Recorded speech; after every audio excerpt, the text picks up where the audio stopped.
Then he brought me back to the door of the temple, and behold, water was issuing from below the threshold of the temple toward the east, for the temple faced east. And the water was flowing down from below the right side of the threshold of the temple, south of the altar. Then he brought me out by way of the north gate, and led me around on the outside to the outer gate, that faces toward the east, and water was coming out on the right side. Ezekiel 47, 1-2. In the scriptures, we read about people digging cisterns to catch and hold water. The water that sat in cisterns was not as cool and refreshing as living water, water that flowed in rivers and streams. The grace of Christ is something that flows freely into our lives, refreshing our souls with its ever-renewing power to transform our hearts. When we reject the unsatisfying sources of security, pleasure, and peace the world offers, we can become open to the overflowing abundance that only Christ can give.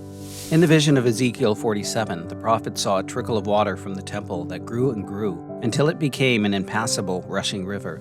This foretold the overflowing grace that would be poured out upon humanity when Jesus came into the world. For Catholics, this steady stream of grace begins with the waters of baptism. As we live our faith, it becomes a river of blessing that flows into the lives of all we meet.